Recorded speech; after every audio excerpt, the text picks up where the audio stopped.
Staffordshire's had a whole crop of flying saucers. Spots in the sky, lights in the sky, strange things. But the strangest of all was seen one day over this cottage. Mr. and Mrs. Rustenberg were living there, quietly, out in the country. And, well, you just tell me what you saw. Well, it was one ordinary day. I was waiting for my husband to come home from work, and my two sons went to Staffordshire to school, and I was getting changed, and I heard this terrific noise. It was just like a giant cauldron of water being poured onto a fire, a shh sort of noise, you know. And my first reaction was, oh, the children. I thought maybe a plane was crashing or something like that. And I slipped my jumper on and went outside to find my two sons lying flat on the ground in the garden in front of the house, shouting, "Mummy, Mummy, there's a flying saucer."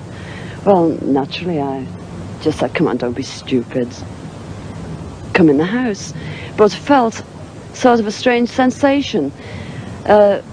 Wended my way up the side of the house to where we had a pump where we used to get all our water from, and automatically looked up to see this, all I can describe, this huge Mexican hat. It was stationary, this thing, and it was bright silver in colour, and it had a dome. It was tilted to sort of, I could see the occupants in it.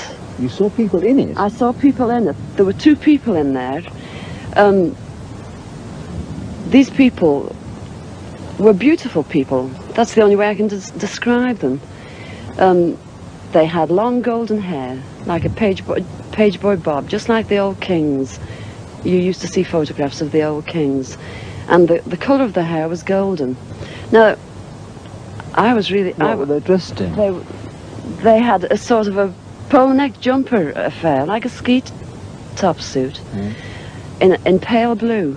Now, these people weren't sat one behind the other. They were sat together, but this, whatever it was tilted so that I could see them and they could see me. Were you looking at them through windows, through portholes, or what? No, not portholes. It was just sort of like a cockpit, I suppose, that had this perspex or glass or whatever it was. They could see me anyway, and I could see them. And they had beautiful faces. I shall never forget their faces as long as I live. Their foreheads seemed to be a bit larger than, you know, the bottom of their faces as normal people you would expect to see.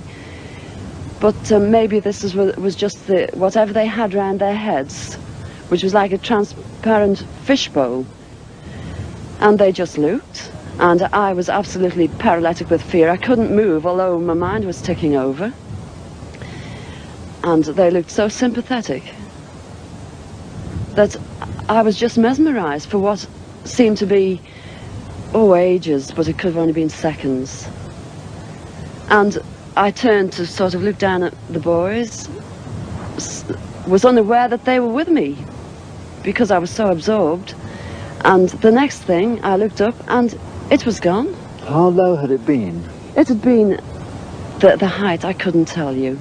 But the house that you've seen, it was just on top of the roof. It was hovering on top of the roof.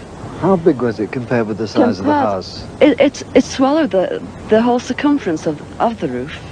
I couldn't see, the roof was completely blotted out.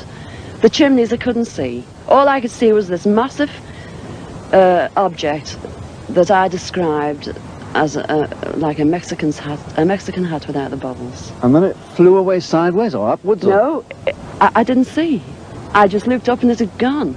But I assume it went straight up, because for a short while after in the sky I looked around and I said to my two boys, "Where, can you see anything? Can you see anything?" And they said, "There it is, Mum," and they pointed up, and I watched it. It was just like a little cotton reel in the sky, and it circled us 3 times. It went round 3 times, and then it just shut off, and that was it. When I started to analyse myself afterwards, I feared that I might have had an hallucination, but then I knew I hadn't had, because my sons were so sure about what they'd seen and what I'd seen. And it went through my mind that it was a secret weapon from Russia, and then I thought, well, it can't be that, because if they had something like that, they wouldn't need to fear anybody or anything. Were you scared by it? Did you run Oh, indoors? I was petrified. I couldn't move. I couldn't move a muscle. I was paralyzed with fear. But now I wouldn't be.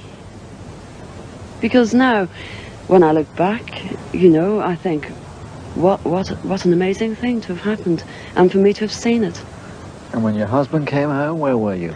Well, when my husband came home from the office, I was locked in the house with my children, under a big kitchen table that we were using. Under the table? Under the table, yes.